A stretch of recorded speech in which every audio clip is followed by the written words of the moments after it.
သာသနာတော်နှစ်2558နှစ်ကောဇာတက္ကရာ1386ခုနှစ်တဘူရဲလာပြီးကျော်6ရက်2014ခုနှစ်ဖေဖော်ဝါရီလ9ရက်မန္တလေးတိုင်းဒေသကြီးမဟာအောင်မြေမြို့နယ်ချမ်းမြသာစီမြောက်ရပ်ကွက်မိုးရာကျောင်းတိုက်ကြီးနှစ်150ဖြစ်အထိမ့်မှတ်နဲ့နှစ်150ပြည့်အထိမ့်မှတ်ဖြစ်တည်ဆောက်အပ်သောသာသနာဟိတဓမ္မဗိမာန်တော်ကြီးရေစက်ချပွဲအကျိုးဓမ္မသဘင်အခမ်းအနား၌မန္တလေးတိုင်းဒေသကြီးမဟာအောင်မြေမြို့နယ်ချမ်းမြသာစီမြောက်တိတာအေ9ရက်1ရက်ကွက်ဥကျော်မြင့်ဒေါ်တင်တင်ဝင်မိသားစုတို့ဤအမတဒါနဓမ္မဒါနအဖြစ်ဖြင့်ဟောကြားအပ်သောစွမ်းအားကြီးမားသာသနာမျက်လုံးများအကြောင်းတရားဒေသနာတော်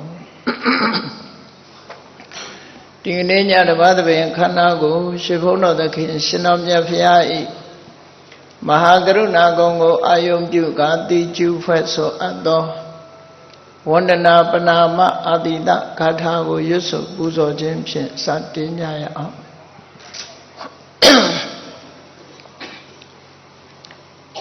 ယောကပ္ပကောတိဟိပိယပမေယံကာလံကရွန်တောအတိဒုက္ခရာနိခေရံကတောလောကဟိတယနာထောနမောမာကာရုဏိကတတတ္တယောနာထောဝိနိယမြာစွာ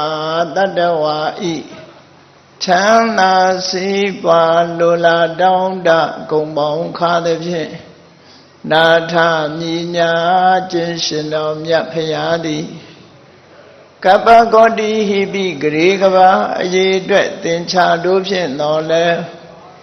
အဘယ်မေယံရေအတွက်တိုင်းတာဖော်ပြခြင်းငါမစွမ်းနိုင်ပါသောကာလံလေးအသင်ချေသိမ့်နေကဘာရှိကြသောကာလပတ်လုံးလောကဟိတယတတ္တလောကဤအကျိုးစီးပွားအလို့ငါအတိဒုက္ခရာနိဥ္စာအသက်ချင်လက်အင်္ဂါမိတ္တကြီးမာသမိတာနှင့်တထာဇနီဆွန်ခြင်းကြီးဟုကျက်တိထဘွယ်ငါးသွဲအစုအလွန်ခဲရင်သောမူရောကိုကရွန်တော်ဘုရားဖြစ်ရန်ဤတန်ကြိုးကုတ်အားထုတ်တော်မူရသည်ဖြစ်ဖြစ်ခေရန်လက်ချင်းမျက်လုံးအသက်ဆုံးလည်းရဲ့နှလုံးစိတ်ဝံကိုရောဤပင်မညင်းသို့ကတောဘဝတဏ္ဍချိန်ဖန်များစွာရောက်တော်မူကြရရှာလေပြီမဟာကရုဏီကတတ္တဝါများရင်ဝဲသားကဲ့သို့တနာချစ်ခေမဟာကရုဏာရှင်ဖြစ်တော်မူသောတသနာတသဝိတ္တယများစွာတတ္တဝါဤချမ်းသာစီးပွားလိုလားတောင်းတဂုံပေါင်းခါသည်ဖြင့်နာထမြညာထိုရှင်တော်မြတ်ဖရာအားနမောယုတိပြောင်းပြောင်းမံကိုလျော်၍ကရောယုကျိုးရှိခိုးခြင်းသည်အထုဘဝတုစင်စစ်မသွေဖြစ်ပါစေတည်း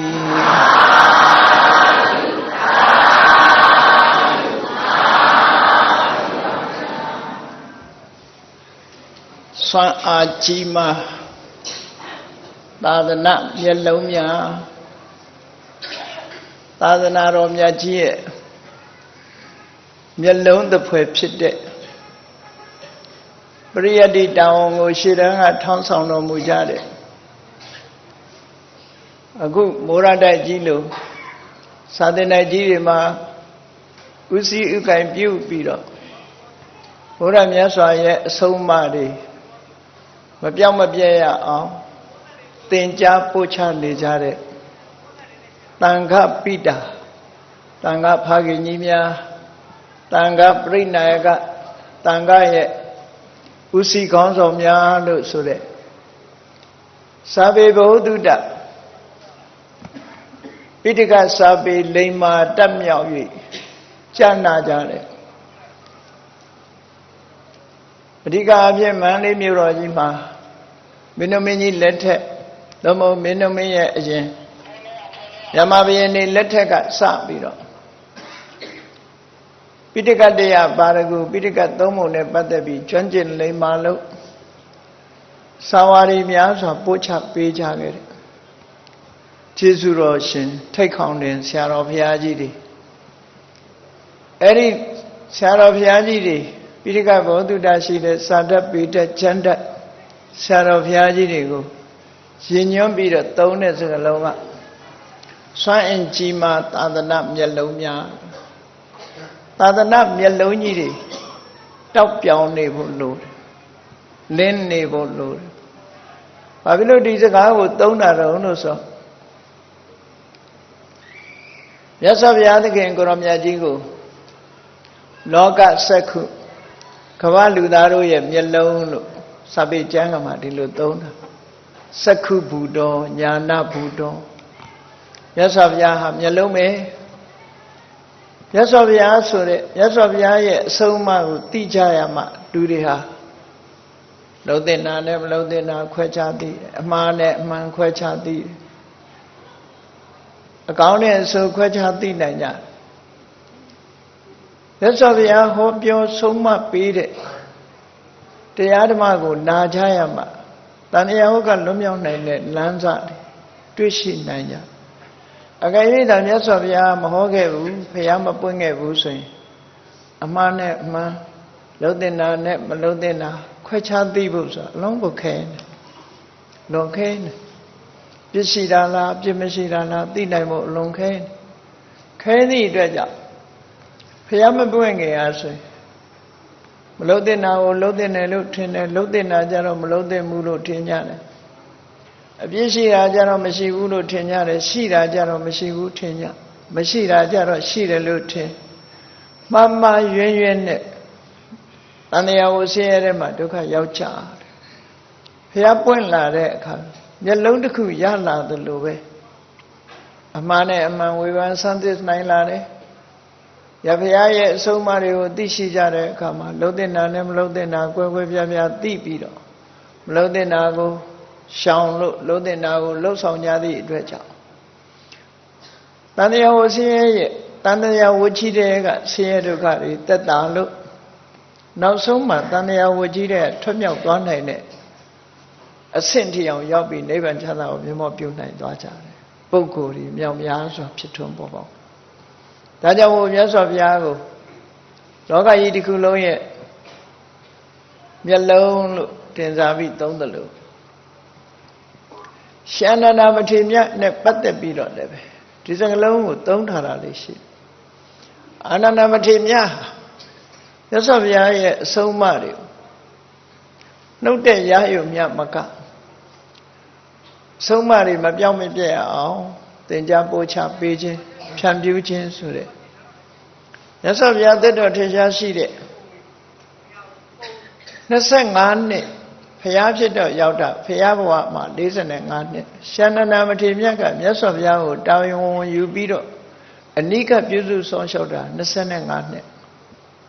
အဲ့ဒီ25နှစ်တာကာလပတ်လုံးရှေ့ပိုင်းနှစ်တွေပါအပါဝင်မြတ်ဗုဒ္ဓဟောကြားခဲ့တဲ့ပိဋကတ်3သွယ်နိကေ9ပြာဓမ္မခန္ဓာပေါင်း84,000ဆိုတာမပြောင်းမပြည့်အောင်ထိမ့်သိမ်းဆော့ရှော့ခဲ့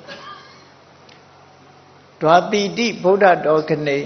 သူကိုယ်တိုင်ပြောခဲ့တဲ့စကားလေဒွါတိတိဗုဒ္ဓတော်ကနေရဖရာရဲ့ဓမ္မတိုက်ရိုက်ဓမ္မခန္ဓာပေါင်း82,000သူသင်ယူခဲ့တယ်တဲ့ဒွေသဟတဏိဘိက္ခုတော်ရှင်သာရိပုတ္တရာစတဲ့မထေရမြတ်တွေရဲ့ဓမ္မကတော့ဓမ္မခန္ဓာ2000သင်ယူခဲ့တယ်ဖရာစီက82,000ရဟန်းတော်တွေစီက2000အလုံးဓမ္မခန္ဓာပေါင်း84,000သူရဲ့နှုတ်ထက်ထဲမှာဖြစ်တယ်သူဟာနှုတ်တက်ဆောင်ထားတယ်အဲ့ဒါတော့ထိအောင်ဘုရားမြတ်စွာရဲ့အဆုံးအမလေးမပြောင်းမပြည့်အောင်ထိမ့်သိမ်းဆော့ရှော့ခဲ့တယ်ဒီကျေးဇူးတရားတွေကြောင့်ဒီကနေ့ထိအောင်ဒီကနေ့လက်ဆင့်ကမ်းပြီးတော့ထိမ့်သိမ်းဆော့ရှော့လာခဲ့တဲ့ အခုလို့မိုးရာကျောင်းတိုက်ကြီးတို့လို့ကျောင်းတိုက်ချီတွေမန္တလေးမှာမန္တလေးမြို့သူမြို့သားတွေဟာဘုန်းကြီးကျောင်းတိုက်ကြီးတွေကိုတွေ့နေကြမှာတမန်အဖြစ်ကြည့်မယ်ဆိုရင်ဒါဘုန်းကြီးကျောင်းတိုက်ပဲဘုန်းကြီးတွေနေတာပဲလို့အပေါ်ယံတွေ့မယ်ဆိုရင်ဒီလောက်ပဲသိလိမ့်သို့တော့လွန်ခဲ့တဲ့နှစ်ပေါင်း2600ကနေပြီးတော့ဟောပြောဆုံးမခဲ့တဲ့တရားဓမ္မတွေဒီကနေ့ထိအောင်မပြောက်ပြတ်အောင်ထိန်းသိမ်းဆောင်ရှောက်တဲ့လုပ်ငန်းကြီးကိုဥစည်းတမန်ကြိုးကြိုးပမ်းပမ်းအားထုတ်နေကြတာဒီเจ้าနေပဲအကယ်၍များဒီเจ้าတွေကဒီလိုเจ้าနိုင်ကြီးတွေကမရှိတော့ဘူးတစ်ခေတ်လောက်ပဲအဆက်ပြတ်သွားမြတ်စွာဘုရားတရားဟောထားတဲ့တရားဓမ္မတွေဟာလုံးဝပျောက်သွားမှာပဲဖြစ်တယ်။ကြံကောင်းကြံလိုက်မယ်မင်းတို့မင်းကြီးလှုပ်ထားခဲ့တဲ့ကြောက်ပြားကြီးတွေကြောက်စာတွေရှိကောင်းရှိစာဥစ္စာရန်တွေကြံကောင်းကြံနိုင်သေးတယ်။သို့တော့အတိတ်ပဲဖော်ဆောင်နိုင်တဲ့ပုဂ္ဂိုလ်မရှိတော့ဘူး။အဲ့ဒါဆိုသာသနာကွယ်တာဟာအနိကကလေးပဲနော်။အတိတ်ပဲမသိနိုင်တော့တဲ့နေ့ဟာသာသနာကွယ်။တနည်းအားဖြင့်ပြောမယ်ဆိုရင်သိတဲ့ပုဂ္ဂိုလ်တွေရှိနေသေးလို့သာသနာဟာမြတ်စွာဘုရားရဲ့အဆုံးအမတွေဟာရှင်သန်နေတာ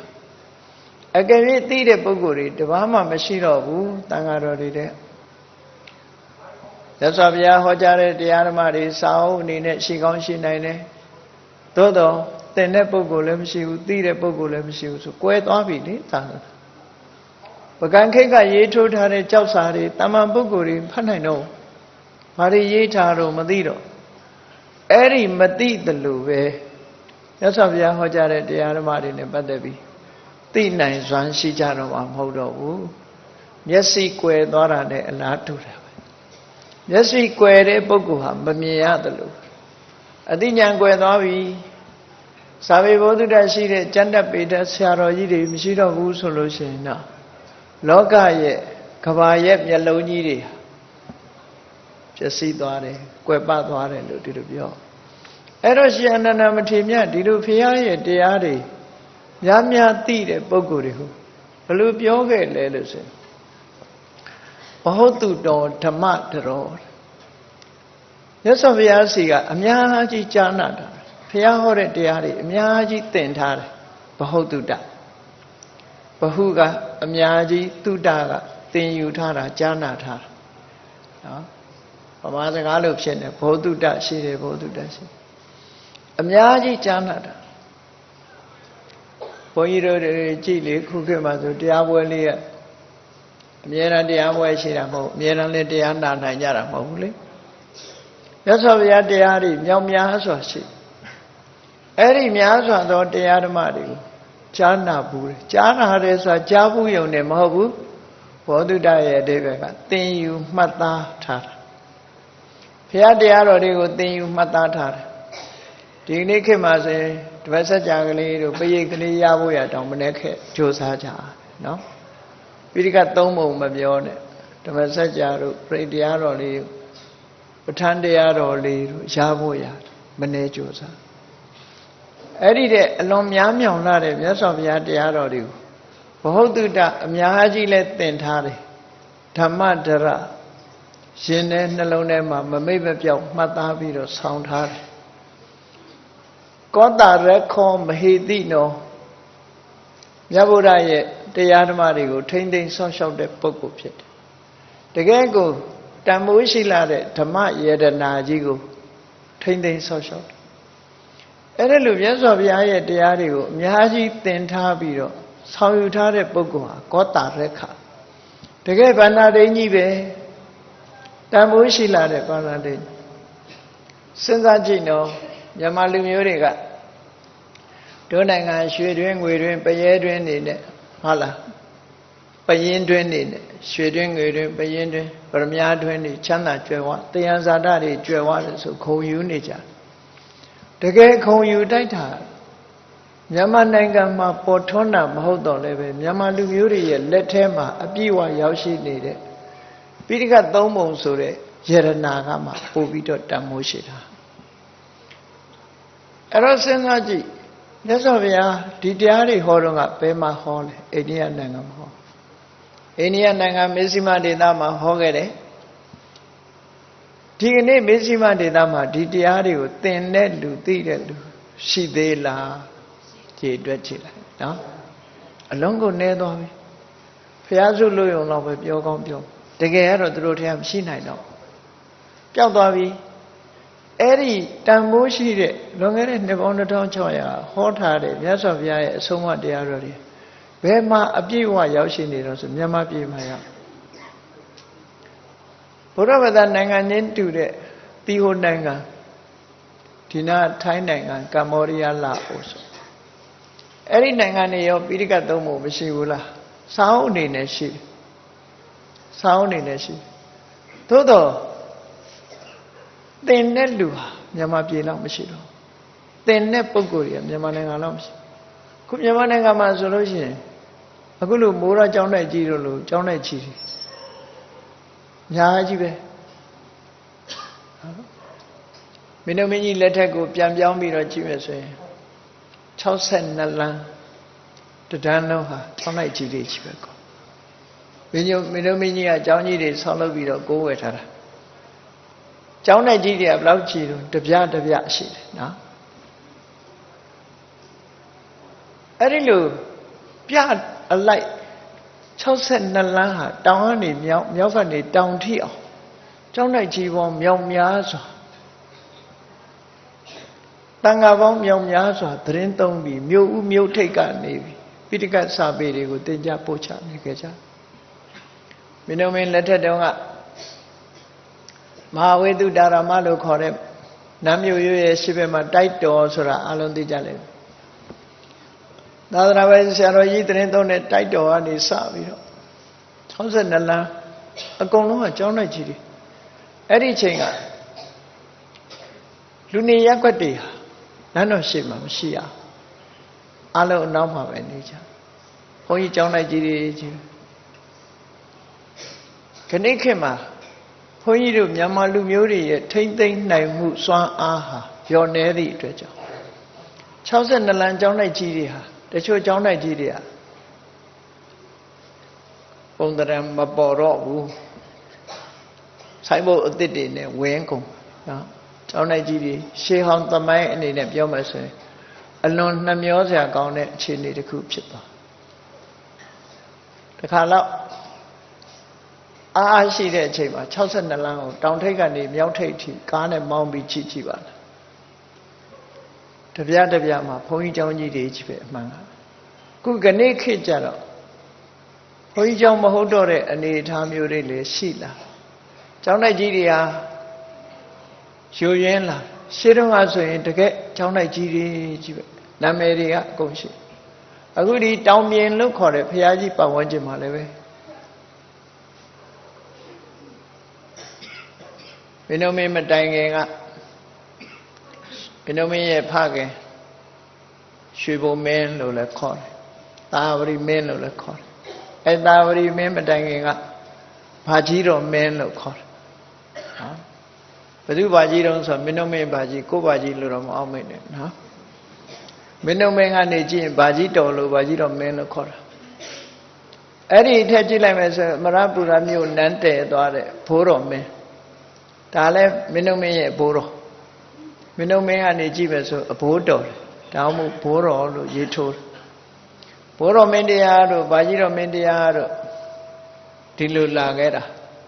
လာပြီးတော့ရွှေဘုံမင်းနောက်ရွှေဘုံမင်းရဲ့သားပကံမင်းတို့နောက်ကြတော့မှမင်းတို့မင်းတို့ဒီလိုပေါ်လာကုန်းမောင်ဆက်ရာဇဝင်ကိုဖတ်ကြည့်မယ်ဆိုအဲ့ဒီအချိန်ကအမရပူရနဲ့နီးတဲ့ဟောဒီတောင်ပြင်မှာကျောင်းလိုက်ကြီးတွေကျောင်းလိုက်ကြီးတွေအတ္တမကျက်သိရှိပြီးတော့လူလောကတွေကိုအလင်းအောင်ပေးလို့မြတ်စွာဘုရားအဆုံးအမတွေပြန့်ပွားအောင်ဆောင်ရွက်လာခဲ့တယ်ရှေးတုန်းကအလွန်နာမည်ကျော်တယ်မန္တလေးကကျောင်းလိုက်ကြီးတွေဟာစာပေကျမ်းဂန်နဲ့ပတ်သက်လို့ရှင်ဒိဋ္ဌိချေဒေါင်တော်မြည်လို့ဆိုမန္တလေးစာသင်နီးဆိုပြီးတော့ပရိယတ္တိနယ်ပယ်မှာဝင်ကြွားနိုင်လောက်အောင်တိကျသေးချာဘုန်းကြီးတို့အိန္ဒိယနိုင်ငံရောက်တော့ကDelhi University မှာ ဒီပါဠိတို့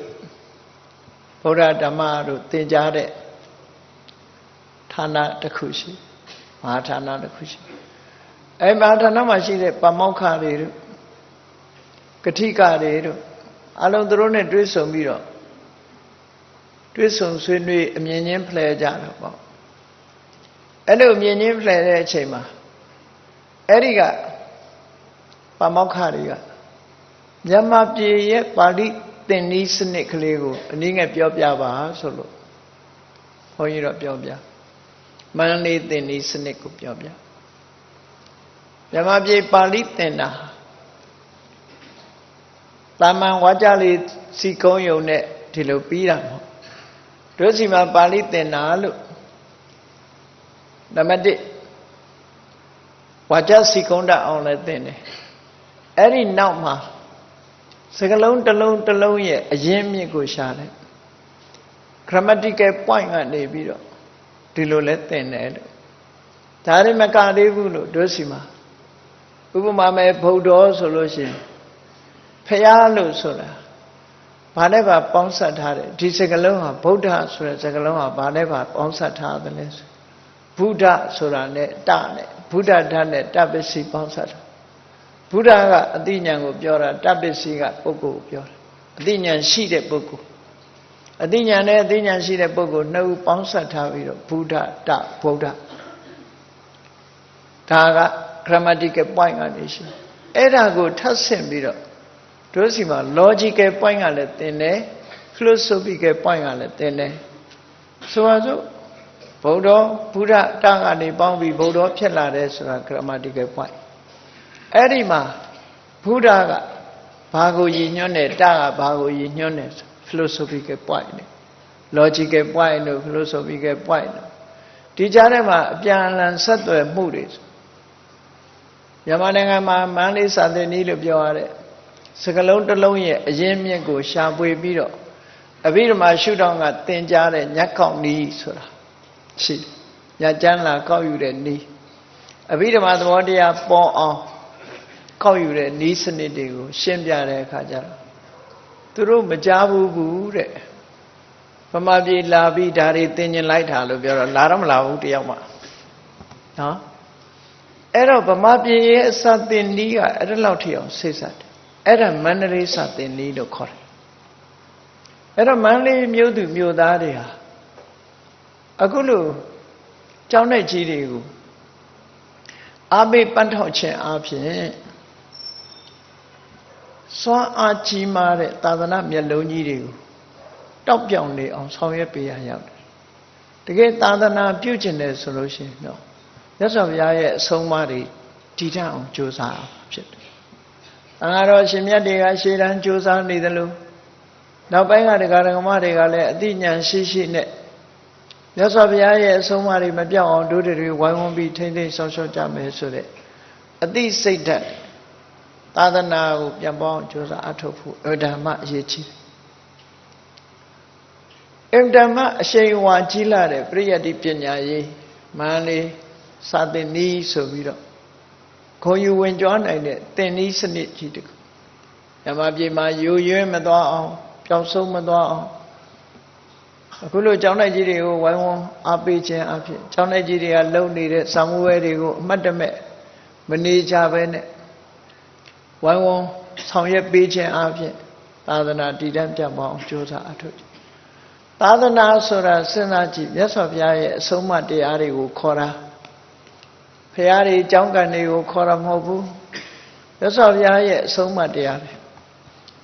ဟောဒီအကြောင်းကံတွေမှာသတင်းသုံးပြီးမြတ်စွာဘုရားရဲ့အဆုံးအမတွေကိုသင်ယူခြင်းချပို့ခြင်းဖြစ်လာလေသာသနာကိုလက်ဆင့်ကမ်းနိုင်တာဖြစ်တယ်ပေါ့သင်တဲ့လူမရှိတာနဲ့တပြိုင်နက်ပရိယတ္တိဟာပျောက်ကွယ်သွားနိုင်တယ်ပေါ့ဒါမို့သင်တဲ့လူတွေအမြဲရှိနေဖို့သင်တဲ့ပုဂ္ဂိုလ်တွေအားပေးတဲ့အနေနဲ့ဆောင်းဝဲကြီးတွေကျင်းပါတယ်မန္တလေးမြို့ဆိုရင်နာမည်ကျော်ပရိယတ္တိသာသနာဟိတအသင်းကြီးဆိုတာတကယ်ပညာရှိတွေစာပေကျမ်းဂန်ထက်ထက်မြက်မြက်ဖြစ်အောင်မန္တလေးမြို့တော်မှာနေကြတဲ့သံဃာတော်တွေကထူးခြားထက်မြက်တဲ့ပုဂ္ဂိုလ်တွေကိုရွေးကောက်ပြီးတော့နှစ်စဉ်ဆောင်းဝဲကျင်းပပေး ငယ်ရွယ်စဉ်ကာလအစပြီးတော့စာပေထက်မြက်မှုရှိအောင်တာမဏေကျော်စာမိုးဝဲဆိုတာလဲကျင်းပပေးအဲ့ဒါလို့ပိဋကပညာရေးနဲ့ပတ်သက်ပြီးဒီစာမိုးဝဲကြီးတွေဟာဒီယန္တန်ဃာတွေရဲ့သာသနာရဲ့မျက်လုံးကြီးတွေတောက်ပြောင်းနေအောင်ဆောင်ရွက်နေတဲ့သဘောတရားတစ်ခုပဲเนาะဒီလိုရှိခဲ့သည့်အတွက်ကြောင့်မြန်မာနိုင်ငံရဲ့ပရိယတ္တိပညာရေးဟာဒီကနေ့ခေတ်ထီအောင်ဒီနာကနိုင်ငံတွေဘုရားဘာသာနိုင်ငံတွေအားလုံးနဲ့ရှင်နိုင်တယ်ဆိုတာအထက်တန်းကြဘယ်သူနဲ့ရှင်မြန်မာပြည်ကပရိယတ္တိပညာရေးအထက်တန်းပဲအောက်တန်းရောက်မသွားဘူးတခြားပညာရေးတွေလောကပညာရေးတွေတော့မသိဘူးသူများနဲ့ရှင်အောက်တန်းကြရင်ကြဒီပရိယတ္တိပညာရေးကတော့အများအားထက်တန်းမှာရှိတယ်အလုံးဒီနာပါဠိပညာရေးနဲ့ပတ်သက်လာလို့ရှိရင်မြန်မာပြည်ကတန်ဃာတော်တွေကိုထင်ကြီးတယ်ဆိုတာဘုန်းကြီးတို့သီဟိုအိန္ဒိယမှာနေခဲ့စဉ်အခါကသူတို့ကိုယ်တိုင်ပြောတာတွေကိုကြားခဲ့ရမြန်မာပြည်ကတန်ဃာတွေကအဘိဓမ္မာတတ်တယ်ပါဠိကျွမ်းတယ်ပိဋကသုံးပုံကိုနိုင်နှင်းတယ်ကမ္မထမ်းပြတတ်တယ်ဆိုတဲ့ဂုဏ်ဟာကိုကထုတ်ဖော်စရာမလိုပဲနဲ့သူတို့ကအတိမတ်ပြုတဲ့ဂုဏ်တွေပဲဖြစ်တယ်ပေါ့အေးအဲ့ဒါဟာဒီလိုကြောင်းလိုက်ကြီးတွေရှိလို့ဖြစ်တာနော်ဒီလိုကြောင်းလိုက်ကြီးတွေကြောင့်ဒါမို့ရှင်အနန္ဒမထေရမြတ်ကပြောတာဘဟုတ်တုတော်ဓမ္မဒရောအများကြီးသင်ပြီးအများကြီးနှုတ်တဲ့ဆောင်ထားတယ်အများကြီးသိနေတဲ့ပုဂ္ဂိုလ်ကောတရခောမဟေတိနောမြတ်ဗျာရဲ့ဓမ္မယေရနာတွေကိုထိမ့်သိမ်းဆောက်ရှောက်တဲ့ပုဂ္ဂိုလ်အဲ့ဒီပုဂ္ဂိုလ်ဟာစက္ခုတပ္ပတ္တလောကတာတလောကကြီးလုံးရဲ့မျက်လုံးကြီးပါလို့ဒီလိုပြောခဲ့တာနော်တပ္ပတ္တလောကတာတလောကလုံးရဲ့စက္ခုမျက်လုံးတဲ့လောကရဲ့မျက်လုံးကြီးပဲလို့မြတ်စွာဘုရားတရားတော်ကိုသိတဲ့ပုဂ္ဂိုလ်ဟာလောကရဲ့မျက်လုံးပဲသာသနာတော်နဲ့ဆက်ဆက်ပြောမယ်ဆိုရင်သာသနာတော်ရဲ့မျက်လုံးပဲနော်ဒီပုဂ္ဂိုလ်တွေကိုမိပြုပြီးသိခွင့်ရကြတာဒါကြောင့်မို့လို့စက္ခုတပ္ပတ္တလောကတလောကလူသားတွေအားလုံးရဲ့မျက်လုံးတစ်ဖွဲဖြစ်တဲ့ပူဇနီယောဘဟုတ်တုတော်တဲ့ဒါကြောင့်စာပေကျမ်းကတက်မြောက်တဲ့ယဟန်တန်ဃာတွေဆရာတော်ကြီးတွေတန်ဃာပိတာတန်ဃာဖခင်ကြီးတွေတန်ဃာပြိဏာယကတန်ဃာရှေးဆောင်ကြီးတွေစာသင်တိုက်ကြီးတွေကိုထိမ့်သိမ်းဆောင်ရှောက်ပြီးတော့ရှေ့တန်းကနေပြီးပရိယတ္တိပညာတိုးတက်အောင်ဆောင်ရွက်နေကြတယ်ဆရာတော်ကြီးတွေပူဇနီယောဂုဏ်ပြုတိုက်တယ်ပူဇော်တိုက်တယ်ဒီလိုဆိုတာနော်ဒါရှင်အနန္ဒထေရဂါထာထဲမှာဒါကိုဖော်ပြထားတယ်ဘဟုတ်တုတော်ဓမ္မတရောအများကြီးသင်ပြီးတော့ဓမ္မကိုနှုတ်တဲ့ဆောင်ထားတယ်ကောတရခောမဟေတိနောမြတ်ဖရာရဲ့ယရနာတွေကိုထိမ့်သိမ်းဆောက်ရှောက်ထားတဲ့ပုဂ္ဂိုလ်ဟာစက္ခုတပ္ပတ္တလောကတလောကသားတွေအားလုံးရဲ့မျက်လုံးပဲအဲ့ဒီမျက်လုံးကြီးပိုင်ရှင်ဖြစ်တဲ့ပူဇနီယောဘဟုတ်တုတော်ဘုဒ္ဓရှိတဲ့ပုဂ္ဂိုလ်ဟာဂုဏ်ပြုပူဇော်လိုက်တဲ့ပုဂ္ဂိုလ်ပဲလို့ဒီလိုစာပေကျမ်းကမှဆိုထားတယ်နော်မြန်မာရာဇဝင်ထဲမှာကြည့်မယ်ဆိုရင်မြန်မာရာဇဝင်ထဲမှာအသုံးတစ်ခုရှိတယ်နော်မြန်မာရာဇဝင်ထဲမှာစီတပြည့်ဆိုတဲ့ပညာရှင်ကပြောတဲ့စကားရှိတယ်တိုင်းပြည်တစ်ပြည်မှာတဲ့ပြည်တခွန်ဆိုတာရှိတယ်တိုင်းပြည်ရဲ့တခွန်ဆိုတာပါဒီလိုတိုင်းပြည်ရဲ့တခွန်တစ်ဖွဲ့ဖြစ်တဲ့ပုဂ္ဂိုလ်နောက်တစ်ခါတိုင်းပြည်ရဲ့ဥခေါင်းနဲ့တိုင်းပြည်ရဲ့အဆွဲတိုင်းပြည်ရဲ့သွားတိုင်းပြည်ရဲ့မျက်လုံးပြည့်မျက်လုံးနော်တိုင်းပြည်ရဲ့မျက်နှာဆိုတာပြည့်မျက်နှာ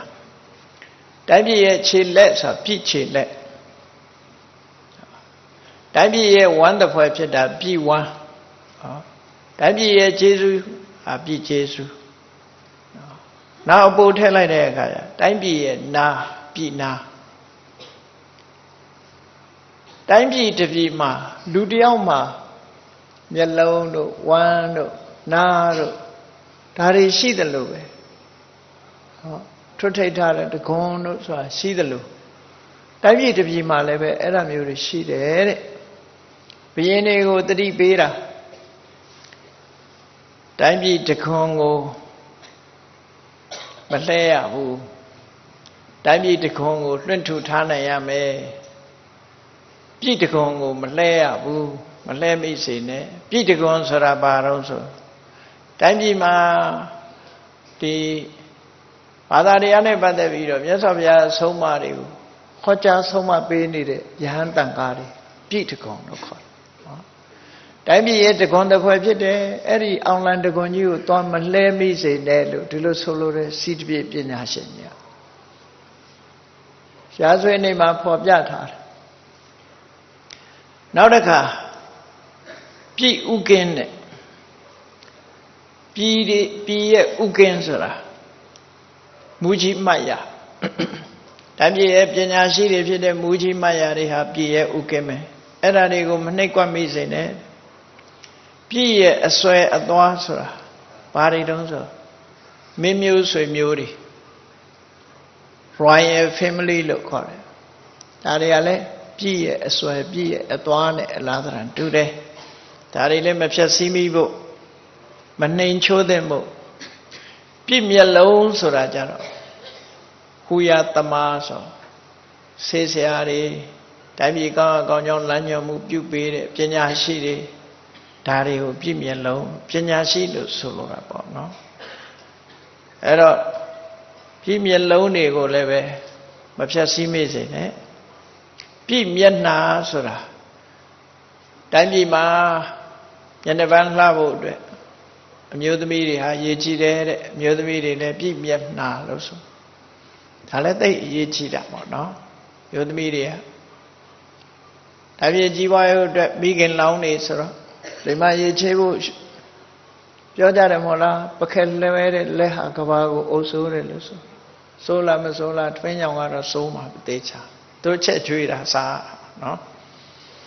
အဲ့တော့အမျိုးသမီးတွေကိုပြည့်မျက်နှာလို့ခေါ်တယ်ပြည့်ချေပြည့်လက်ဆိုတာကြတော့စစ်တီဘုံမှာလက်နဲ့တိုင်းပြည်ကာကွယ်ဖို့အတွက်ဟာပြည့်ချေပြည့်လက်ပြည့်ဝမ်းဆိုတာတိုင်းပြည်ရဲ့တရားဇာတပစ္စည်းတွေတို့တိုင်းပြည်ရဲ့အစာရေးစားတွေတို့ရောင်းရေးဝယ်ရေးနဲ့ထောက်ပံ့ပေးနိုင်တဲ့တထေးတကြွယ်တွေဟာပြည့်ဝမ်းကိုလည်းမဖောက်မိစေနဲ့လို့ဒီလိုဆိုလို့တထေးတကြွယ်တွေရှိရမယ်တိုင်းပြည်မှာဒါမှအရေးတဲ့ဆိုရင်ငွေကြေးတနထုတ်ပေးနိုင်တယ်ပြည်နာဆိုတာကြတော့တိုင်းပြည်အရေးနဲ့ပတ်သက်ပြီးတော့ထောက်လှမ်းထားတဲ့သူလျိုတွေတို့သို့မဟုတ်သတင်းပေးတာတွေသတင်းတွေပေါ့အဲ့ဒါတွေကိုဒီလိုဆိုလို့တယ်ပေါ့ကဝိလက္ခဏာဓိပနိကျမ်းမှာလည်းပဲတရားကိုပြရာဇဝင်မှာလည်းရှိဒါဗုဒ္ဓတာရှိဖြစ်ပြောတာအခုသာသနာမျက်လုံးဆိုတာစာပေကျမ်းကတတ်တဲ့တန်ဃာတော်တွေဆရာတော်ကြီးတွေသမတော်ကြီးတွေသာသနာမျက်လုံးလို့ဒီလိုပြောရသော်ဘုရားရဲ့ဆုံးမတွေကိုသိပြီးတော့လူတွေနားလည်အောင်ဆုံးမဟောတာမြတ်စွာဘုရားသခင်ကိုရောမြတ်ကိုယ်တိုင်ကိုကမျောလင့်ချက်မျောချက်ငါးချက်ကိုချမှတ်ထားတာရှိမြတ်စွာဘုရားရဲ့မျှော်မှန်းချက်လို့လည်းပြောလိုက် five objective ပေါ့နော်မြတ်စွာဘုရားရဲ့မျှော်မှန်းချက်မြတ်စွာဘုရားတရားဓမ္မဟောပြောပြီးတော့အနာဂတ်အတွက်မျှော်မှန်းချက်တွေရှိတယ်အဲ့ဒီမျှော်မှန်းချက်တွေကဘာတွေတုံးလို့ဆိုရင်အလုံးပေါ်မှာမျှော်မှန်းချက်ထားတယ်မြတ်စွာဘုရားရဲ့တပည့်တာဝကကိုခွဲလိုက်တဲ့အခါကျတော့၄မျိုးရှိတယ်သာသနာထဲဝင်ပြီးတော့မြတ်စွာဘုရားနဲ့အနိကနေတဲ့အမျိုးသားယဟန်တော်များအမျိုးသမီးဘိက္ခုနီများလူလောကကိုပယ်ရှောင်ပြီးတော့နေတဲ့ဘိက္ခုဘိက္ခုနီဒါနှစ်ခုမြတ်စွာဘုရားသာသနာမဝင်မဲနဲ့သာသနာနဲ့အနိကရှိပြီးတော့သာသနာတော်ကိုထောက်ပံ့ကူညီနေကြတဲ့ဥပဒကအမျိုးသားဥပတိကမအမျိုးသမီးပေါင်းလိုက်တော့ဘိက္ခုဘိက္ခုနီဥပဒကဥပတိကဗုဒ္ဓဘာသာရဲ့ society လို့ခေါ်မယ်အသင်းဖွဲ့ကြီးက၄မျိုးရှိတယ်သဘာဝကုံကဒီ၄မျိုးရှိနေအဲ့တော့ဘုန်းကြီးတို့တရားနာနေတဲ့ပရိသတ်တွေဘုရားရဲ့ဥပဒကဥပတိကဒါတွေကလည်းဒီထဲမှာပါတယ်မြတ်စွာဘုရားရဲ့မျှော်မှန်းချက်ထဲမှာယဟန်တန်ဃာတွေပေါ်တယ်မျှော်မှန်းချက်ထားတာမဟုတ်ဘူးဒီကနေ့တော့ဘိက္ခုနီတွေမရှိသည့်အတွက်ကြောင့်ဘိက္ခုနီအစာသီလရှင်တွေရောက်ဘိက္ခုဘိက္ခုနီဥပဒကဥပတိကာလို့ဆိုတဲ့ဘုရားဘာသာရဲ့ပြိဿတ်၄မျိုးလို့ခေါ်တော့ပါအဲ့ဒီပြိဿတ်၄မျိုးပုံမှာမြတ်စွာဘုရားရဲ့မျှော်မှန်းချက်တွေရှိခဲ့တယ်အဲ့ဒီမျှော်မှန်းချက်ကဘာလို့ဆိုလို့ရှိရင်နံပါတ်1ကမြတ်စွာဘုရားဟောထားတဲ့တရားဓမ္မတွေနဲ့ပတ်သက်ပြီးတော့ကြာကြာနာနာလေ့ကျင့်သင်ယူထားတဲ့ပုဂ္ဂိုလ်ဖြစ်ဖို့အဲ့ဒါမဲ့ယဟန်တန်ဃာတွေတင်ပြောတာမဟုတ်ဘူးတရားဓမ္မတွေလည်းပါမြတ်စွာဘုရားဟောထားတဲ့တရားဓမ္မနဲ့ပတ်သက်ပြီးတော့ကောင်းကောင်းကြီးလေ့ကျင့်သင်ယူထားပြီးတော့အဆုံးအမတွေကိုနှုတ်သက်ဆောင်ထားတဲ့ပုဂ္ဂိုလ်နံပါတ်1ဖြစ်ဖို့နံပါတ်2ကတော့အဲ့ဒီမြတ်စွာဘုရားရဲ့အဆုံးအမအတိုင်းဒီလိုက်နာကျင့်သုံးမှုလက်တွေ့လိုက်နာကျင့်သုံးမှုနံပါတ်3ကမြတ်စွာဘုရားရဲ့အဆုံးအမတွေကိုနိုင်ယူမှတ်သားပြီးတော့တဆင့်ဟောပြောပေးမှုချဖို့ပေးမှုဆိုတဆင့်ဟောပြောခြင်းချဖို့ပေးခြင်းဆိုတဲ့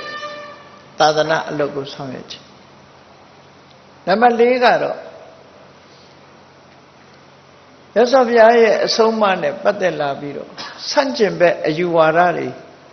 ဖြစ်ပေါ်လာပြီးတော့လာမယ်ဆိုလို့ရှိရင်တကယ့်ကိုမှန်ကန်တဲ့လမ်းကြောင်းနဲ့မှန်ကန်တဲ့ဘက်ကနေပြီးတော့ဖြည့်ရှင်းဆုံးဖြတ်နိုင်ဖို့ဒါနံပါတ်4နံပါတ်5ကတော့မြတ်စွာဘုရားရဲ့အဆုံးအမသာသနာတော်ကြီးလူသားတွေရဲ့နှလုံးထဲမှာပြန့်ပြီးတော့ဘာဟုစင်ညာဘာဟုစင်ညာအလုံးဟာသိကြတယ်ဝိထာရိကမြတ်စွာဘုရားရဲ့အဆုံးအမတွေကြဲကြဲပြန့်ပြန့်ဖြစ်လာတယ်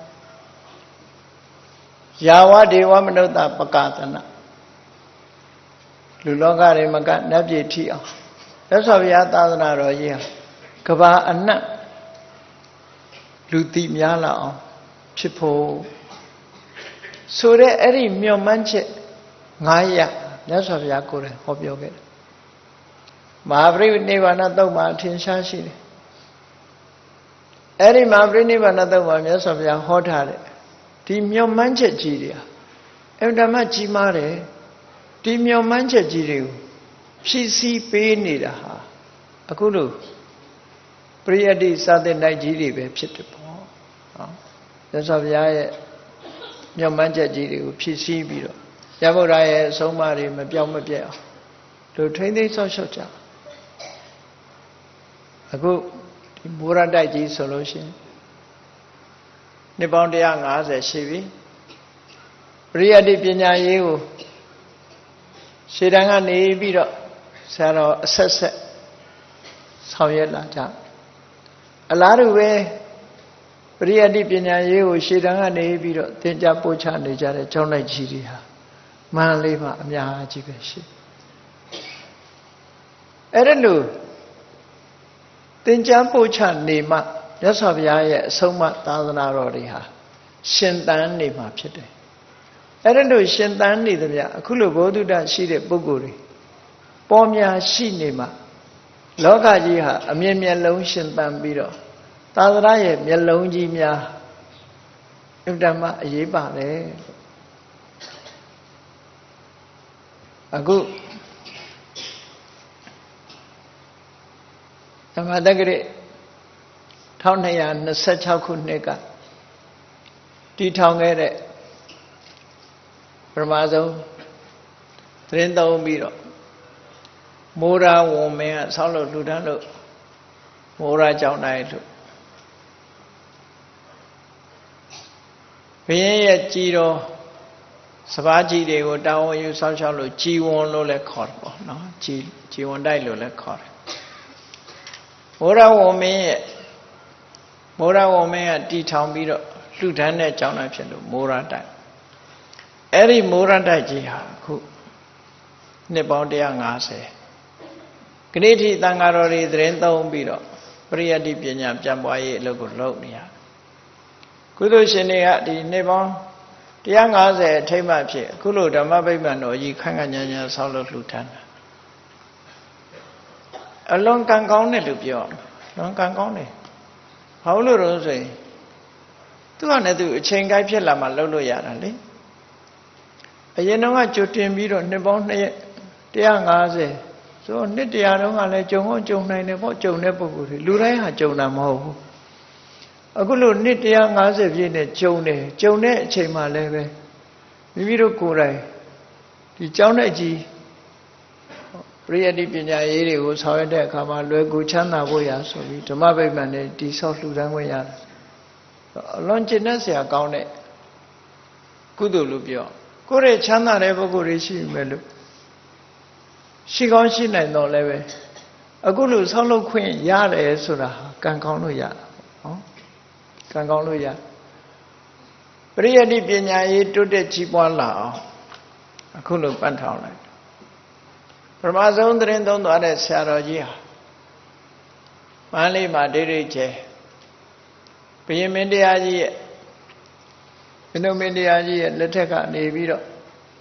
သီဝမင်းတရားလက်ထက်ထိစာပေကျမ်းကမှာထင်ရှားတဲ့ပုဂ္ဂိုလ်ဖြစ်တာဟုတ်ရှင်းတော့ကတော့ဘုရင်တွေလက်ထက်ကတော့ရာဇဂုရုဆိုတဲ့မင်းဆရာဘွဲ့ပေးတယ်ခဏိခေတ်တော့ရာဇဆိုတာမရှိတော့တဲ့အတွက်ကြောင့်ရာဇအစာရထဂုရုဆိုတာဘွဲ့ပေးတယ်နော်တိုင်းပြည်ရဲ့ဆရာဆိုတဲ့အဓိပ္ပာယ်ဂုရုဘုရင်တွေရှိတဲ့အခါဘုရင်ကတိုင်းပြည်ရဲ့ဥကင်းဆိုတော့သူတို့ကရာဇဂုရုဆိုတဲ့ဘွဲ့တစိတ်ကြီးတွေကတ်လူပြီးတော့ထောက်ပံ့တယ်ကိုးကွယ်တယ်အားပေးတယ်အဲ့ဒီဘုရင်တွေထောက်ပံ့ကိုးကွယ်အားပေးခဲ့လို့ပဲအခုမြန်မာနိုင်ငံရဲ့ပရိယတ္တိပညာရေးဟာအရှိန်အဟုန်မြင့်မားပြီးတော့နေတာနော်ဒီဆရာတော်ဘုရားကြီးပထမဆုံးမိုးရတိုက်မှာသတင်းသုံးတဲ့ဆရာတော်ဘုရားကြီးကမင်းတို့မင်းကြီးကတ်တဲ့ဘွဲဆရာတော်ကြီးရဲ့ဘွဲရင်းကဥတုဇာတဒါကြောင့်မို့သုဇာတဘိတိရိပဝရမဟာဓမ္မရာဇဂုရုဆိုပြီးတော့အလွန်ကျက်တည်ရှိပြီးတော့မြင့်မြတ်တဲ့ဘုရင်မင်းတရားကြီးရဲ့ဆရာဆိုတဲ့အဓိပ္ပာယ်နဲ့နော်ဒီလိုဘွဲတစိတ်တစ်ခုကတ်တာသီပေါမင်းနန်းတက်လာတဲ့အခါသီပေါမင်းလက်ထက်ရောက်တော့လေသီပေါမင်းဆိုတာမင်းတို့မင်းကြီးရဲ့သားတော်တွေထဲမှာပထမဗျာကိုပြန်ဆိုအောင်မြင်တဲ့မင်းသားတစ်ပါးပဲပေါ့နော်ပထမဗျာဆောင်းမွေးတွေကိုပြန်ဆိုအောင်မြင်နိုင်တဲ့မင်းသားဒါကြောင့်မို့ပြောရဆိုရင်လည်းပိဋကအခြေခံစာပေတွေကိုတတ်မြောက်တဲ့မင်းသားပါအဲ့ဒီမင်းသားကိုနန်းရဖြစ်၍တော့နောက်ဆုံးမှာမင်းတို့မင်းကြီးမရှိတဲ့အခါမှာသီပေါမင်းနန်းတက်ဒီဘောမင်းနန်းတက်လာတဲ့အခါမှာလည်းပဲအဲ့ဒီမိုးရတိုက်ဆရာတော်ဘုရားကြီးကိုဘွဲတစိတ်ထပ်ပြီးတော့ကတ်တယ်သုဇာတဘိတိရိဒဇာဓိပတိဘွဲကပို့ပြီးတော့ရှေးလာတယ်နော်ပို့ပြီးတော့ခုံပြူတဲ့စကားလုံးတွေထည့်လာတိရိဒဇာမင်းတို့မင်းကြီးကတ်တုံးကတော့အဘိတိရိဒဇာအဲ့လောက်ပဲလွန်ကျက်သေးရှိတဲ့အောင်လန်တခွန်ကြီးပဲအောင်လန်တခွန်ကြီးလို့ဒီလိုနာမည်နဲ့သုံးလာတာနော်ကျက်သေးရှိတဲ့အောင်လန်တခွန်ကြီးပဲတခွန်ဆိုတာအထက်ကရှိနေတာဒါမို့လွန်ကျက်သေးရှိတဲ့အောင်လန်တခွန်ဒီဘောမင်းလက်ထက်ကျတော့အဘိတိရိဒဇာဓိပတိအဲ့တခွန်နေတဲ့အထက်ကိုရောက်သွားနော်အဓိပတိဆိုတခွန်နေထဲမှာတကယ်အဓိပတိပဲအလွန်ကျက်သေးရှိတဲ့အဓိပတိဖြစ်တဲ့တခွန်ကြီးလို့ ဒီလိုအဓိပ္ပာယ်နဲ့ခုံပြုပြန်အဲ့ဒီမှာအဓိပတိပဝရမဟာဓမ္မရာဇာတိရာဇခုရာဇတောင်မှနှစ်ထပ်ကွမ်းနဲ့ရာဇာတိရာဇမင်းနေတဲ့မြတ်တဲ့မင်းဆိုပြီးတော့အဲ့ဒီတဲ့ဘုရင်ရဲ့ဆရာမဆိုတဲ့ခုံပြုလက်မှတ်ကြီးတွေကိုဆက်ကပ်ထားခဲ့တာပေါ့မန္တလေးရွှေမြို့တော်ကြီးကိုမင်းကိုချင်းနဲ့အုတ်ချုပ်နေစဉ်ကာလတုန်းကရွှေရောင်တဝင်းဝင်းနဲ့မန္တလေးမြို့အရှိ62လမ်းမှာရှိတဲ့တိုက်ကြီးတွေကရွှေကြီးတွေဆောင်းပြီးတော့ဆောင်းဝဲရာသီမှာဆိုလို့ရှိရင်မန္တလေးတောင်ချေမှာရှိတဲ့သူရမဇယက်တွေသွားပြီးတော့စပြန်ကြနော်မန္တလေးမြို့သူမြို့သားတွေဟာဒီသမိုင်းကြောင်းကိုလူတိုင်းသိအောင်လုပ်ထားဖို့လိုတယ်နော်ဆိုသူရမဇယက်ဆိုတာ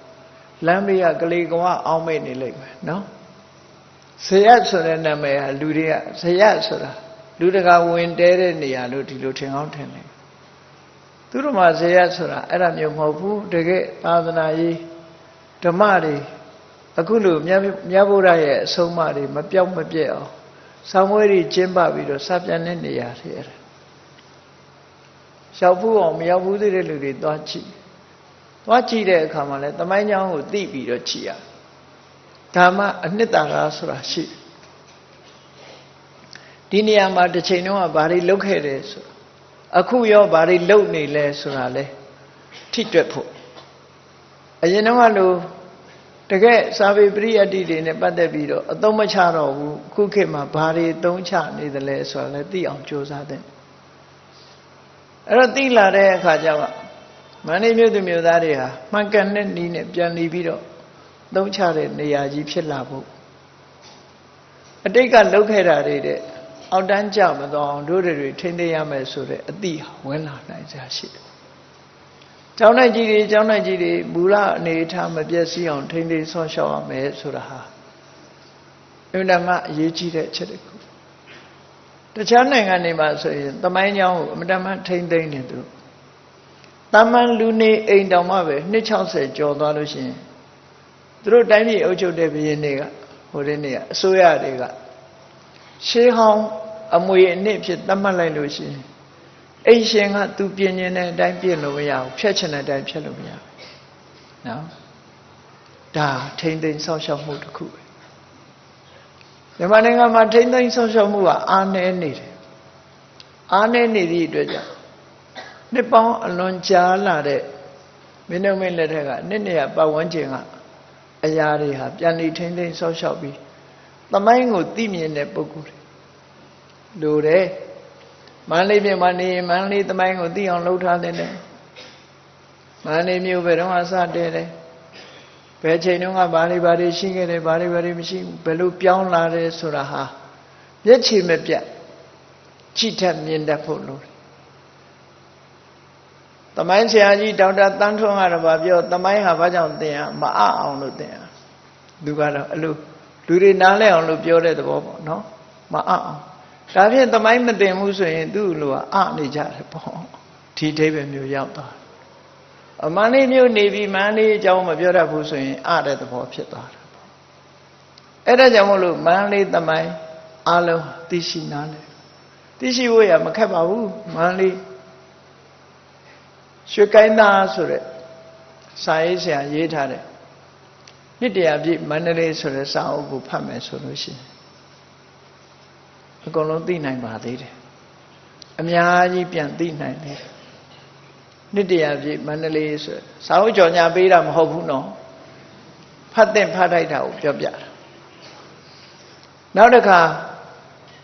မန္တလေးသာသနာဝင်ဆိုပြီးတော့ပခုက္ကူအရှင်ကေလာသဆရာတော်ပြုစုရေးသားထားတာမန္တလေးမှာဆွန်းလောင်းပြီးတော့မန္တလေးရဲ့တန်ဃာတွေကိုအများအားဆွန်းလောင်းလို့မန္တလေးမြို့ကိုကိုယ်ဝယ်စိကတ်နေတဲ့ဒကာဒကမတွေဟာတို့မန္တလေးမြို့မှာသတင်းသုံးတဲ့ဆရာတော်ကြီးတွေဟာဘယ်လိုဆရာတော်ကြီးတွေလဲဆိုတာကိုသိလိုက်တာပေါ့မန္တလေးမြို့မှာအကျော်မော်ဆရာတော်ကြီးတွေဘယ်ကြောင့်မှာသတင်းသုံးသွားတယ်ဆိုတာတွေမန္တလေးသာသနာဝင်ဆိုပြီးတော့စာအုပ်တွေထုတ်ထားတာရှိတယ်အဲ့ဒါလဲဖတ်ထိုက်တာပဲဖတ်ထားရမှာဖတ်ရုံနဲ့မဟုတ်ဘူးမှတ်သားကြရ မှတ်သားပြီးတော့ဂုံယူတတ်ရဒီလိုဆိုလိုတာနော်ဂုံယူအောင်မြမကဘူးတို့ဆွမ်းကွမ်းနေ့စဉ်လှူဒန်းနေတဲ့ကျောင်းကန်နေနေ့စဉ်လှူဒန်းနေတဲ့ဒီတန်ဃာတော်ရှင်မြတ်ကြီးတွေဟာအခုလိုပရိယတ်တိပညာရေးတွေကိုစွမ်းစွမ်းတမဆောင်ရွက်ခဲ့ကြတာဖြစ်ပါလားတို့ရဲ့ဘိုးဘွားမိဘတွေကိုးကွယ်ခဲ့တဲ့ဆရာတော်ကြီးတွေဟာတကယ်ကိုသာသနာမျက်လုံးကြီးတွေပါလားလို့ဆိုတာကိုသိရှိဝမ်းမြောက်လို့ရှင်ကုသိုလ်တွေတိုးနေမှာပဲနော်ကုသိုလ်တွေတိုးလို့အကျိုးကျေးဇူးတွေပို့ပြီးတော့များလာနိုင်ဒါကြောင့်မို့လို့သာသနာနဲ့ပတ်သက်တဲ့အရာတွေဟာဖတ်ရှုတိုက်တယ်အမှတ်တမဲ့မနေသင့်ဘူးဒါတို့နဲ့မဆိုင်ဘူးလို့ဒီလိုမအောင်မေးသင့်ဘူးမြတ်စွာဘုရားကိုယ်တိုင်ကိုကမျှော်မှန်းချက်ထဲမှာ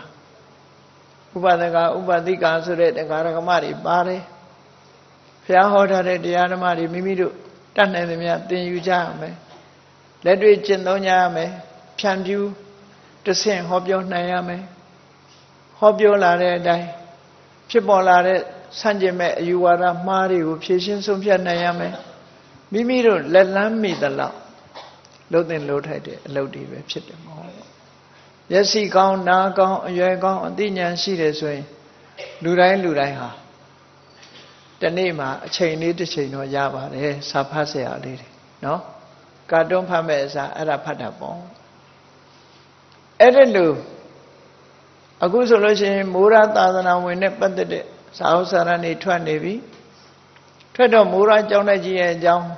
အသေးစိတ်သိခွင့်ရကြသိခွင့်ရတော့ဒါလည်းဖတ်ပြီးတဲ့အခါမှာတို့ဘာလုပ်သင့်တယ်ဆိုတာကိုပို့ပြီးတော့သဘောပေါက်နားလည်လာမှာဖြစ်တယ်အဲ့ဒါလို့သဘောပေါက်နားလည်ပြီးတော့မှကုသိုလ်ကောင်းမှုလုပ်တာပို့ပြီးတော့လေးနဲ့တယ်အနှစ်ရှိတယ်ဒီလိုဖြစ်မှာပေါ့နော်အေးမြတ်စွာဘုရားရဲ့သာသနာတော်တည်ထမ်းမှုဆိုတာဘယ်ချက်ပေါ်မှာမူတည်တယ်လဲဆိုတာသာသနာတော်ရှိကြတည်ထမ်းမှုအတွက်မြတ်စွာဘုရားအချက်၅ချက်အဲ့ဒီအချက်၅ချက်ကတော့ယဟန်တွေကိုဥတည်ပြီးတော့ယဟန်တန်ဃာတွေကိုဥတည်ပြီးတော့ဆုံးမခဲ့တဲ့အချက်၅ချက်ပဲအဲ့ဒီအချက်၅ချက်ထဲမှာအရေးကြီးဆုံးအချက်ကလေးတွေအရေးကြီးတဲ့အချက်တွေပါတယ်နံပါတ်1အချက်နံပါတ်2အချက်နံပါတ်3အချက်နံပါတ်4အချက်နံပါတ်5အချက်ဆိုပြီးတော့အချက်5ချက်နဲ့သာသနာတော်အရှိတည်ထမ်းမှုအတွက်ဆောင်ရွက်ဖို့ဆိုတာမြတ်စွာဘုရားတတိပေးဆုံးမခဲ့တယ်အဲ့ဒီမြတ်ဘုရားရဲ့အဆုံးအမတွေတည်ရှိနေမှုဟာဘလောက်အရေးကြီးတယ်ဆိုအဲ့ဒါတွေပျောက်ကွယ်သွားတာနဲ့တပြိုင်နက်ဘုရားရဲ့အဆုံးအမကိုမရလိုက်တာနဲ့တပြိုင်နက်လောကကြီးကအမှောင်ကျသွားတာနဲ့တူတူပဲမှောင်နေလို့ရှိရင်မမြင်ရတယ်လို့ပဲသက်စွာဘုရားရဲ့အဆုံးအမတွေပျောက်ကွယ်သွားလို့ရှိရင်လုံးတဲ့နာနဲ့မလုံးတဲ့နာမသိတော့ဘူးမသိတော့ဘာဖြစ်တော့မလုံးတဲ့နာကိုလုံးတဲ့နဲ့ထင်းလာမယ်လုံးတဲ့နာကျတော့မလုံးတဲ့မှုထင်းလာမယ်မှားယွင်းနေဖြစ်သွားပြည့်ရှိတာနဲ့မရှိတာခွဲခြားမသိဘူးပြည့်ရှိတာကိုပြည့်မရှိဘူးလို့ထင်လိုက်မယ်အပြည့်မရှိတာကြတော့အပြည့်ရှိတယ်လို့ထင်ပြီးတော့နေလိုက်မယ်မြတ်စွာဘုရားရဲ့အဆုံးအမရမှအမှန်ဆိုတာသိနိုင်ဒါကြောင့်မို့လို့မိမိတို့ကိုယ်တိုင်မျက်လုံးကိုတတ်စင်မှုမြတ်စွာဘုရားရဲ့အဆုံးအမတွေသိရှိနားလည်အောင်ကြိုးစားဖို့ဒါဟာအမြဲတမ်းအရေးကြီးအခုလိုတရားဓမ္မတွေတရားပွဲကြီးတွေကျင့်ပပြီးတော့တရားနာကြတယ်ဆိုတာဟာအပျော်နာတာမဟုတ်ဘူးအပြင်းပြေနာတာမဟုတ်ဘူးရှေးတုန်းကဆိုရင်ဘလောက်ဝမ်းနည်းစရာကောင်းတော့အိမ်နေရတာပြင်းလို့တရားပွဲသွားအောင်ပဲတဲ့ဘာလို့သွားတော့တရားပွဲကြတော့ရည်ရလို့တဲ့ကဲနော်ရည်ရမှတရားပွဲဖြစ်နေတယ်မရည်ရဘူးဆိုရင်တရေ6ကြီးတဲ့ပြောလိုက်တော့နော်ရည်ခြင်းကိုယ့်အကိုဂလိထိုးရည်ပေါ့အဲ့တော့တရားပွဲလာတဲ့ဆိုတာပညာရဖို့လာတာလေအသိပညာတွေရရမယ်မြတ်စွာဘုရားဘာတွေဆုံးမခဲ့တယ်ဆိုတဲ့အသိပညာတွေရဖို့ရလာပြီးတဲ့အခါကိုယ်ဘဝမှာအသုံးချဖို့ဒါတွေဟာတန်ဖိုးမဖြတ်နိုင်တဲ့ယေရနာတွေပဲခိုးတရားဇာတတွေကဒီလောက်ခုံယူစရာမဟုတ်ဘူးအိန္ဒိယနိုင်ငံမှာထွန်းကားပြီးမြန်မာလူမျိုးတွေရဲ့လက်ထဲရောက်လာတဲ့စိန်ကောင်းကြောက်ကောင်းယေရနာကောင်းကြီးဟာပိဋကပညာပဲဖြစ်တယ်ပေါ့ တကယ်ကိုတန်ဖိုးရှိတဲ့ယရနာဟာမြန်မာလူမျိုးတွေကံကောင်းလို့လည်းပြောလို့ရတယ်ရှေးကဘိုးဘွားမြန်မာတွေရဲ့ဘိုးဘွားတွေဆောင်ရွက်လုပ်ကံခဲ့လို့ကျေးဇူးတင်စရာအလွန်ကောင်းတယ်ပေါ့အနောဓမင်းကြီးတို့တရိခိတရာဒုရဘောင်မင်းကြီးတို့ကအစပေါ့နော်တရိခိတရာခေတ်ကလေးကမြန်မာနိုင်ငံမှာသာသနာရောက်လာနော်400စု500စုအနောဓာကျတော့17ရာစုကျမှအဲ့ဒီကလေးကမြန်မာနိုင်ငံရဲ့ဒီဘုရားမြတ်စွာသာသနာနဲ့ပတ်သက်တဲ့တရားဓမ္မတွေဟာရောက်ရှိလာသို့တော့အနောဓမင်းကြီးလက်ထက်ကနေစပြီးတော့မြတ်ဗုဒ္ဓရဲ့အဆုံးအမပိဋကတ်တွေဟာဒီကနေ့ထိအောင်ရှင်သန်လာတိုးတက်ကြီးပွားလာအဲ့ဒီတိုးတက်ကြီးပွားလာတဲ့အရှိန်အဟုန်တွေကိုထိမ့်သိမ့်ဖို့ပဲလိုတယ်ပေါ့မြန်မာလူမျိုးတွေမေ့တာတခုရှိတယ်ဘာပဲဖြစ်ဖြစ်နော်တခုလှုပ်လိုက်တယ်ဆိုတော့အဆောင်ဦးကြီးတွေဆောက်ပြီးတော့လှူဒန်းလိုက်တယ်ပြီးရင်ဘာလုပ်လဲပြစ်ထားလိုက်တယ်မေ့မေ့လျော့လျော့နေလိုက်တယ် maintenance ဆိုတာအရေးကြီးတယ်နော်အခုလည်းမြန်မာလူမျိုးတွေရဲ့လက်ထဲမှာမြတ်စွာဘုရားရဲ့အဆုံးအမတွေရောက်နေတယ်ရနေပြီဆိုတဲ့အခါကျတော့ပေါ့ပေါ့ဆဆနေလိုက်တယ်ဒါတွေရှင်သန်နေအောင်တို့ဘယ်လိုလုပ်ပြီး maintain လုပ်မလဲပြုပြင်ထိမ့်သိမ့်မှုဆိုတာပြန်ပွားအောင်လုပ်မှုပြုပြင်ထိမ့်သိမ့်မှုဆိုတာမျိုးဆက်သစ်တစ်ခုကနေတစ်ခုရှင်သန်နေအောင်ကြိုးစားအထောက်ဖို့လိုတယ်ဒါကြောင့်မို့မြတ်စွာဘုရားကသာသနာတော်တည်ထံ့ဖို့မပြောက်ကွယ်ဖို့ဆိုတဲ့အချက်၅ချက်ထဲမှာဘာကိုအဓိကထားပြောတော့ဆိုနံပါတ်3အချက်ကအလွန်ရေးကြီးတဲ့အချက်တစ်ခုပေါ့ယေတိဘိက္ခုဘ ਹੁ တုတာတဲ့မြတ်စွာဘုရားရဲ့စာပေကျမ်းကနေဆုံးမတရားတော်တွေကိုအများကြီးသိတယ်အာဂတကမနှုတ်ထဲမှာဘုရားဟောတဲ့တရားတွေရနေဆိုခဏခေတ်ဆိုရင်နှုတ်ထဲမှာအကုန်မရလည်းပဲစာဖတ်ပြီးတော့နားလည်တယ်ဆိုရင်အာဂတကမလို့ပြောလို့ရနော်ဖတ်လို့နားလည်ပြီအာဂတကမဓမ္မတရာသုတ်တန်တရားတွေနှုတ်တဲ့ဆောင်းတယ်ဝိနည်းတရာဝိနည်းကိုဆောင်းတယ်မာတိကတရာဗမာပြည်မှာတော့ဆိုလို့ရှိတယ်ဒွေမာတိကာဒွေမာတိကာလို့ဆိုတာကြတော့ဘိက္ခုပါဠိပေါင်းနဲ့ဘိက္ခုနီပါဠိပေါင်းကိုဆိုလို့တယ်သို့တော့ဒီဟိုနိုင်ငံမှာပြောတာမာတိကတရာဆိုတာတိကမာတိကဒုက္ခမာတိကအဘိဓမ္မာကျမ်းမှာလာတဲ့တိတ်နဲ့ဒုတ်အဘိဓမ္မာ9ကျမ်းရဲ့မာတိကာကုသလဓမ္မအကုသလဓမ္မအပြာဂတဓမ္မစတဲ့အဲ့ဒီအဘိဓမ္မာရဲ့မာတိကာတွေလို့ဒီလိုဖွင့်ဆိုကြတယ်ဘာပဲဖြစ်ဖြစ်ဓမ္မတရာကတုတ်ကိုယူမယ်ဝိနည်းတရာကဝိနည်းကိုယူမယ်မာတိကတရာကအဘိဓမ္မာကိုယူမယ်ဆိုလဲသင့်လျော်တဲ့အဓိပ္ပာယ်တစ်ခုပဲပေါ့နော်အဲ့ဒါလို့မိမိကိုယ်တိုင်တက်ကြွနားလည်ပြီးမြတ်စွာဘုရားရဲ့တရားတော်တွေကိုဆရာတွေစီကသင်ယူလာတယ်ဆိုတော့ဒီမိုးရွာတိုက်ဆိုပထမဆုံးနေတဲ့ဆရာတော်ဘုရားကြီးဟာသူ့ဆရာစီကသင်ခဲ့တာသင်ထားပြီးတဲ့နောက်မှာဒီကျောင်းဒီတိုက်မှာသတင်းသုံးတဲ့အခါမှာတပည့်တွေကိုစာပေပို့ချခဲ့တယ်အဲ့ဒါတကယ်အရေးကြီးတဲ့သာသနာပြုအလုပ်ဆိုတာမြတ်စွာဘုရားကြည့်တေတက္ကိသံသုတ်တန်တံပရံဝါစင်တီကိုသိထားတဲ့ကိုတတ်ထားတဲ့မြတ်စွာဘုရားရဲ့အဆုံးအမတရားတွေကိုလက်ဆင့်ကမ်းပြီးတော့တပည့်တွေကိုပို့ချပေးတယ်တဲ့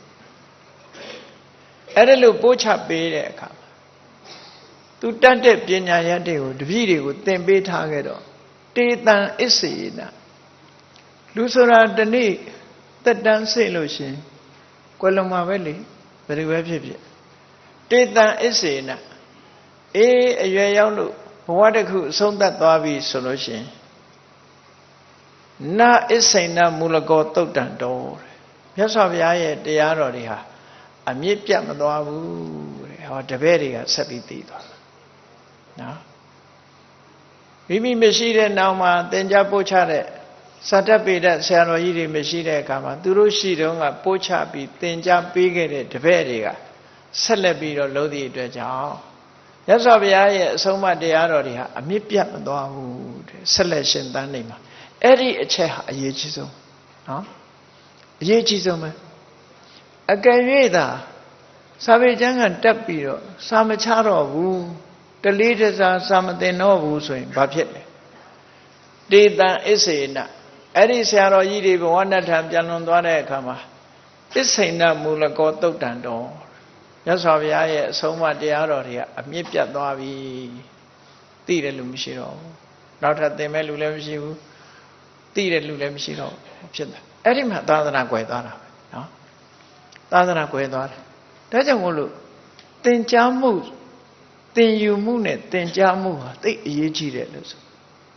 သင်ယူမှုသင်ကြားမှုနဲ့သာလက်ဆင့်ကမ်းသွားလို့ရတယ်ဒီတိုင်းစာအုပ်တွေလက်ဆင့်ကမ်းလို့မရဘူးဟောသင်ကြားမှုသင်ယူမှုနဲ့လက်ဆင့်ကမ်းမှမြတ်စွာဘုရားသာသနာတော်လူနဲ့ပဲလက်ဆင့်ကမ်းလို့ရတယ်စာအုပ်တွေနဲ့လက်ဆင့်ကမ်းလို့မရဘူးစာအုပ်လက်ဆင့်ကမ်းရင်ခေါင်းခုပြီးအိတ်မှာပဲလေနော်သို့မဟုတ်ဗီဒီယိုထဲအလှထည့်ထားမှာပဲလှထည့်ထားပြီးကြတော့အနှောင့်တော်ဖတ်တတ်တော့အဲ့လိုဖြစ်လာအဲ့တော့ဗိဓိကသုံးပုံဆိုတာနဲရမှာမဟုတ်ပဲအုပ်ရည်40ရှိတယ်ပါဠိတော်ကြီးပဲဖွင့်ဆိုတဲ့အထက်ကရာ52အုပ်ဒီကာ26အုပ်နဲသလားမနဲဘူးဒီတဲ့ကြံပွားတွေဆရာတော်ကြီးတွေရေးတဲ့ဒီဗြဟ္မမိုးရဆရာတော်ကြီးဆိုကြံမောင်းအရေးကြီးတဲ့ပိဋကတ်ထဲကနေထုတ်နှုတ်ပြီးတော့အဆုံးဖြတ်ချမ်းနေရှင်းလင်းရေးသားတော့ကျမ်းပေါင်း30ကျော်ရှိတယ်ဆိုတာသိရတယ်အဲ့ဒါလို့ဒါမှတ်တမ်းကြရထားကိုပြောတာကျမ်းပေါင်း30ကျော်ပိဋကတ်ထဲကအစီထုတ်ပြီးတော့ဆိုင်ရာတွေကိုရေးသွားတာအဲ့ဒါတွေဟာမပြောင်းမပြည့်ဆက်လက်ထိမ့်သိမ်းဆောင်ချောက်ကြဒါဟာရှင်သန်နေမှုလို့ခေါ်တယ်ပေါ့လက်ဆင့်ကမ်းပြီးတော့သင်္นานပို့ချပြီးဒီစာပေတွေကိုသင်နေသမျှကာလပတ်တော်မြတ်စွာဘုရားရဲ့အဆုံးအမတရားတော်တွေဟာအမြင့်ပြတ်မသွားဘူးတဲ့ဆက်လက်ရှင်သန်နေမှာဖြစ်တယ်အဲ့ဒီနီးနဲ့သာသနာတော်ဟာနှစ်ပေါင်း2500နဲ့9000ထိအောင်ရှင်သန်သွားမှာဖြစ်တယ်အဲ့ဒါလို့မဟုတ်လို့ရှိရင်သာသနာ9000ဆိုတာကြာမှာမဟုတ်ဘူးသင်ယူပို့ချတဲ့ပုဂ္ဂိုလ်တွေရှိနေမှဒီလိုသာသနာဆိုတာအရှိတီမှာဖြစ်တယ်တခြားအချက်တွေကတော့နော်သင်တဲ့အခါမှာစာပေမှန်မှန်ကန်ကန်သင်ဖို့မှန်ကန်တဲ့စကားလုံးတွေကိုသင်ဖို့နောက်တစ်ခါဆရာသမားစကားနားထောင်ဖို့ဆိုတဲ့အချက်တွေပါထည့်သွင်းပြီးတော့မြတ်စွာဘုရားဟာသာသနာရှိတည်တံ့မှုအတွက်အရေးတကြီးခေါ်ကြားဆုံးမခဲ့တာဖြစ်တယ်နံပါတ်1ချက်ကတော့မြတ်စွာဘုရားတရားတော်ကိုမှန်မှန်ကန်ကန်သင်ယူကြဖို့နံပါတ်2အချက်ကကြီးကုန်သောဆရာသမားတွေရဲ့စကားကိုအလေးနဲ့ထားပြီးတော့လေးစားလိုက်နာမှုနံပါတ်3ကကိုတက်လာတဲ့စာပေကျမ်းဂန်ကိုတစ်ဖက်သားတွေတပည့်ပရိသတ်တွေကိုလက်ဆင့်ကမ်းသင်ကြားပို့ချဖို့ဟောဒီလိုတော့နံပါတ်4ကျတော့မိမိတို့ကရှေ့ဆောင်ရှေ့ပြပြုပြီးတော့မြတ်စွာဘုရားဟောထားတဲ့တရားဓမ္မတွေအတိုင်းလိုက်နာကျင့်သုံးမှုနောက်နံပါတ်5အချက်ကြတော့တန်ဃာတွေအားလုံးတညီတညွတ်ထီဝမ်းမြောက်ဝမ်းသာစိတ်တူကိုယ်တူရှိကြဖို့တန်ဃာတွေညီညွတ်နေပြီဆိုရင်စာပေပို့ချခြင်းတို့ဆိုတာတွေဖြစ်တယ်အကယ်၍မညီမညွတ်ဘူးကွဲပြားသွားပြီဆိုလို့ရှိရင်တပါးနဲ့တပါးအပြစ်ပြောတာတို့တပါးနဲ့တပါးချိန်ချောက်တာတို့ဒီလိုမျိုးတွေတပါးနဲ့တပါးစွန့်ခွာတာတို့စွန့်ပစ်တာတို့ဒီလိုဖြစ်လာလို့ရှိရင်ကြီးညိုမကြီးညိုသေးတဲ့တရားဓမ္မတွေကလည်းမကြီးညိုတော့ကြီးညိုပြီးသားတရားဓမ္မတွေကလည်းအကြီးညိုပြတ်သွားတော့သာသနာတော်ကိုထောက်ပံ့တဲ့ပုဂ္ဂိုလ်မရှိသည့်အတွက်ကြောင့်သာသနာတော်ရဲ့ရေတောင်းမြစ်တစ်ဖွဲ့ဖြစ်တဲ့အရာတွေဟာအကုန်လုံးပျက်စီးသွားနိုင်တယ်အဲ့ဒါလို့မဟုတ်ပါမြတ်စွာဘုရားက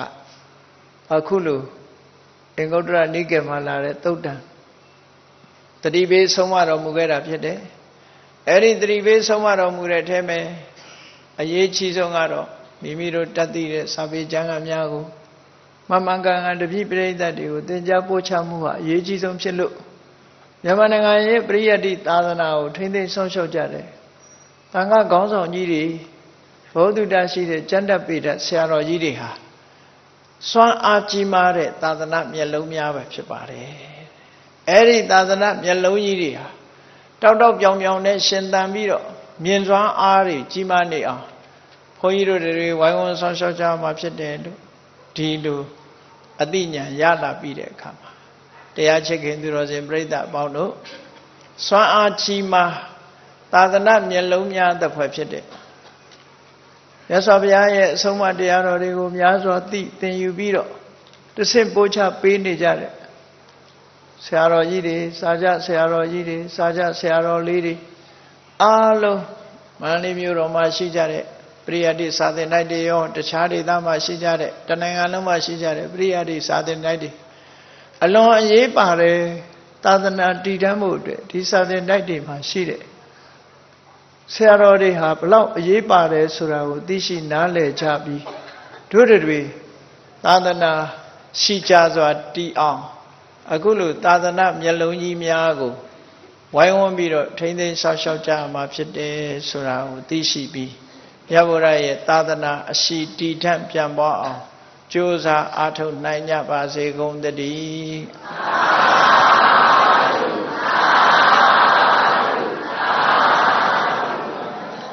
မေတ္တာပို့ရအောင်တတဝါများစွာဖေးရန်กว่า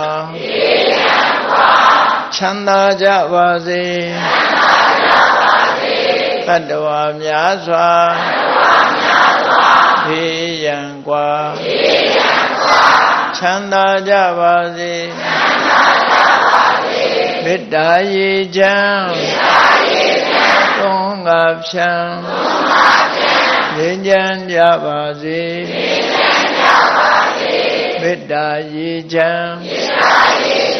သုံးငါဖြံငြိမ်းချမ်းကြပါစေ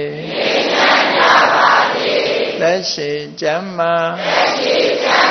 စိတ်ချမ်းသာတို့ရဆန္ဒပြေပါစေလက်ရှိကျမ်းမာ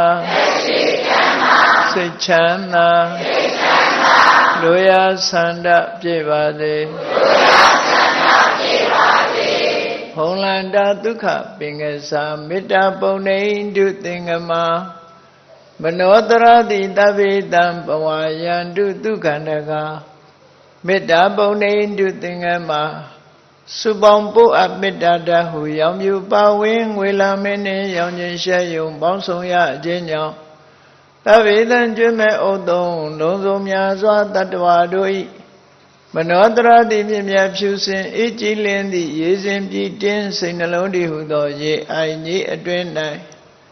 ဒုက္ခပင်ကစားစင်ထာဝရအေးမြတ်ကြည်သာတာယာပွင့်လန်းချမ်းသာဒုက္ခတည်ဟုသောကုမုဒ္ဒရာကြာပန်တို့သည်ဖုံးလန္တာဝန္တာရွှင်မြူဝမုံလူလျက်ကြည်နူးဝဲကြုံဖူးပွင့်ညကုန်သည်ဖြစ်၍ဒုက္ခန္တကလေးအောင်လေးတဲ့ရောရှက်သင်ပြပီတိတိဟုသောယနံတို့သည်ဘဝယန္တုကောင်းစွာမဲ့သွေကြိုင်လည်၍နေကြပါစေကုန်သတည်း